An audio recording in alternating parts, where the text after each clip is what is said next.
What up, dudes? It's Gaz, and welcome back to the Warframe video. So today we're covering the biggest changes in the Dante Unbound update coming this Wednesday on all platforms. It's more of an aggregate video where we cover a lot of the stuff. It's not going to be really in detail each individual change, but yeah, if you don't want to watch every dev stream, every update video, this is the one for you today, going over the most important big changes. So let's get right into it, but before we do, I will be live on stream later today with drops on my channel. We're going to have things like Lazulite Toroids, Relic Packs, and a new Little Duck Glyph. So yeah, come on, stop by the live stream channel. I will be live when they go up, so yeah, you're in the right place for a bunch of Warframe content. Let's get right into it with the first changes here. This won't be in any particular order, but yeah, there are certain things you might value more than other people. So let's start off with the first big change for the Dante Unbound update. That's going to be entailing Netra cells. Some of the latest game weekly missions in Warframe are getting some massive changes for the better, I'd say.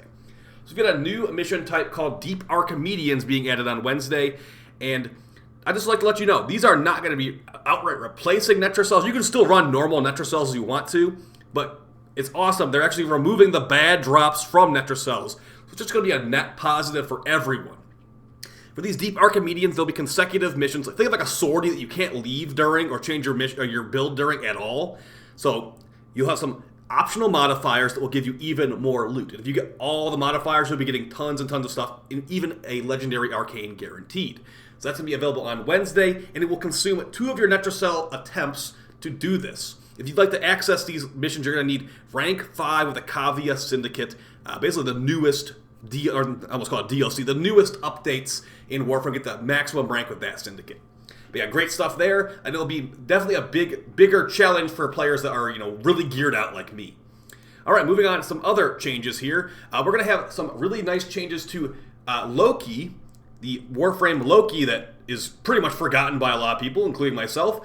Funny enough, I've got a new Loki build video coming out tomorrow, and it's going to be really good. So keep an eye out for Zombie Loki on this channel tomorrow. Going to be similar to the Zombie Revenant, Zombie Octavia, and Zombie Ash build on this channel. But as far as what Loki buffs are incoming, he's got some changes to his decoy to scale with enemy health and shields. Not really a big deal there. Really nice change here is going to be with Switch Teleport. You will be able to get a massive movement speed buff after casting Switch Teleport. That will scale with strength and duration. So think like Saren's Molt. When you cast Saren's Molt, you move a lot faster for a short period of time. It will be the same multiplier on speed as that. So Loki's going to be a real big speedster, and the build coming out later this week is going to be basically just cheesing maximum level enemies, level 10,000 enemies with Loki. So we're getting over that tomorrow. All right, moving on to another change here. We've got some changes to how the Archon shards are going to be dropping in this game. So if you don't know how Archon shards work right now, this is not going to be the update for you, but maybe it'll be finally time for you to get into it. So we've got Archon normal shards and Archon Tau shards. They're adding a new fusion system that will allow you to turn your normal Archon shards into Tau shards, which is a stronger version of the shards you already have. So it's going to be a 3-to-1 conversion. So on these Amber Archon shards, there are non-Tau. Every 3 of these I can turn into 1 Tau version. So just looking at this right now, 15% parkour velocity, the buff I usually use, or one of the buffs I usually use. The Tau version is 22.5% parkour velocity. So you sacrifice 3 shards, you make 1 Tau version, and they're just going to be overall stronger. And that will be going for all the types of shards too. So you can do it for purple shards, orange shards, green shards. If you don't have access to these, it does require you to have the coalescent fusion unlocked from the Kavia. So that's how you get orange shards and all that stuff, guys, is you unlock this, and you're going to be able to basically upgrade them to Tau versions on Wednesday. So very cool stuff there. There will be a lot of Tau shards being dropped on Wednesday, that's for sure. So big change there. And also, if you don't know how to get Archon, this might be a video that a lot of newer players watch. If you don't know how to get Archon shards, it does require you to beat the new war and get to some later game quests. So if you haven't gotten to it yet, don't worry, you'll get there eventually. And they reset on a weekly basis, these shards. All right, some other changes. We got some changes to Mirage's Eclipse, actually. Now, Mirage is going to be getting... Mirage, the frame herself, is getting a big buff. But the minor issue to some players is that her helmet is getting a big nerf. So Mirage's Eclipse will no longer be, the go-to meta DPS helmet for a lot of players. But there's a little bit of a good side to this as well. They are making it where it is much more consistent. No longer will you have to look around for, light spots in the level. You could just go and toggle. You'll be able to toggle between light and dark buff. Dark buff giving you damage reduction, so enemies can't hurt you as much, and light buff giving you massive, or it used to give you massive damage. It'll give you good damage now. But yeah, this is not getting nerfed at all on Mirage herself, and she's going to be able to keep, so she's basically just going to be able to toggle between maximum damage and maximum DR, whenever she wants to now. So if you don't have Mirage Prime, and specifically if you don't have the Mirage Total Eclipse Augment, it's time to get it, because she is she's the damage queen going forward, because that massive buff will work with Total Eclipse to give that buff to your teammates. I don't see why it wouldn't work. And even some strategies going further, maybe having 2 Mirage in your squad, one with darkness, one with light, can make your team really, really OP. But we'll have to see if that actually ends up being the case. Another change to some popular abilities in Warframe that are getting nerfed, the helmet ability Nourish from Grendel is getting a number reduction. It's going from a 2x base energy multiplier increase to a 1.6. The viral damage buff of Nourish is going from 75% viral damage buff to 45 at base. And of course, these do scale with strength. My personal view is that it will not really change anything, and Nourish will still be easily a meta helmet. Like, not even a question to me. I'm literally going to be using Nourish just as much before as after the change, and DE is fully aware of that. They are not trying to nerf it down to make it unusable. They're trying to nerf it down to make it not the overwhelmingly only choice people go for. So good stuff on that. Additionally, for some more changes here, we have invisibility appearance changes. This is a really, really nice one here, and a fellow content creator did recommend this to DE, and they did implement it. So good job, Traveros, and I think Sabuchi as well.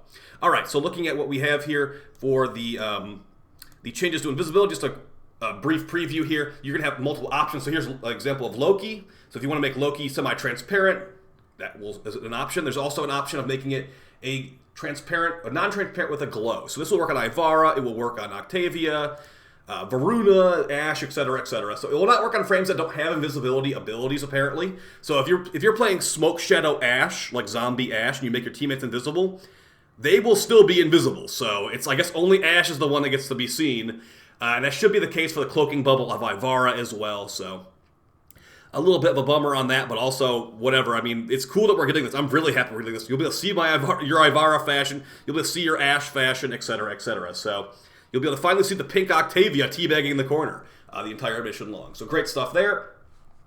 Let's go to some overall, a grab bag of all the changes. I can just briefly talk about them here. So as far as right here, we got the Exalted. Obviously, we got Dante coming out on Wednesday. He's going to be a combo ability based frame. Abilities will be providing Overguard and also Slash procs.